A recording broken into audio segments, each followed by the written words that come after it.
خلیفہ ہارون رشید نے ایک نصرانی کو 500 درہم کے مطالبے میں قید کا حکم دیا اور ایک سوار کو اس کے ہمراہ بھیجا۔ سوار نے دیکھا راستے میں ایک شخص گھاس کا بوجھ اٹھائے جا رہا ہے اور اس کا بوجھ ایک طرف کو جھکا ہوا ہے۔ یہ دیکھ کر سوار نے اس کو سیدھا کر دیا، پھر وہ بوجھ دوسری جانب کو جھک گیا، جس کو دیکھ کر سوار نے پڑھا لا حول ولا قوت الا باللہ۔ نصرانی نے اس کی زبان سے یہ کلمہ سن کر اس کلمے کی بڑی عظمت کی۔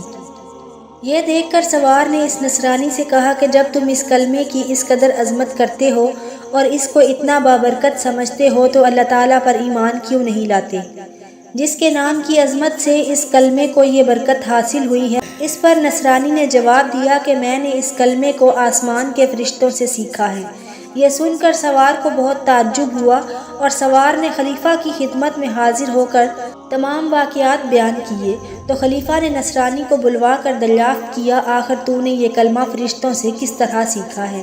تو اس نے بتایا کہ واقعہ یہ ہے کہ میرا ایک چچا بہت مالدار تھا اور اس کی ایک حسین لڑکی تھی۔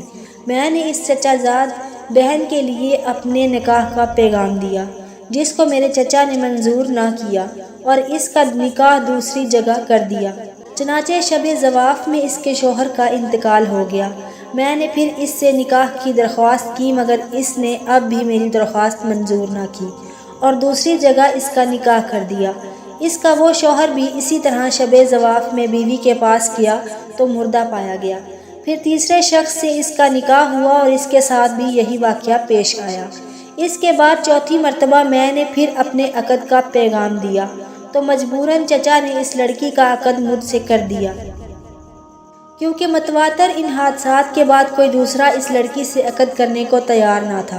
آخر میں نے دیکھا کہ خلوت کے وقت شیطان ایک کوہ گراں کی شکل میں ظاہر ہوا اور اس نے زور سے ایک چیخ مار کر کہا، تو کہاں آیا ہے؟ میں نے جواب دیا کہ میں اپنی بیوی کے پاس آیا ہوں۔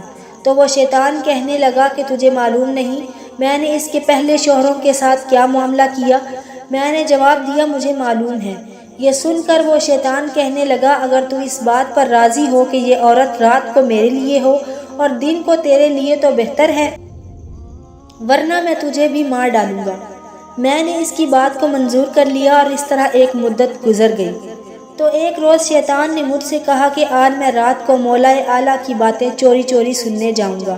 آج رات کو اس کام کے لیے میری باری ہے، تم بھی میرے ساتھ آسمان پر چلنے کو تیار ہو؟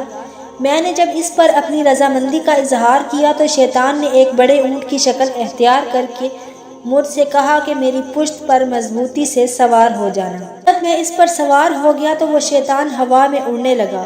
اتنے میں مجھے فرشتوں کی آواز آئی کہ وہ کہہ رہے تھے لا حول ولا قوت الا باللہ، جس کو سن کر شیطان واپس ہوا اور مردہ کی طرح زمین پر گر پڑا۔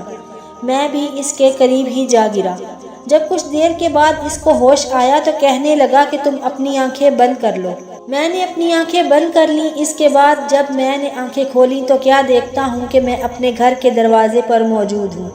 پھر جب میں اپنی بیوی کے پاس خلوت میں گیا تو میں نے اس سے کہا، اس مکان میں جہاں کوئی بھی سوراخ ہے اس کو بند کر دو، ساری کھڑکیاں بند کر دو۔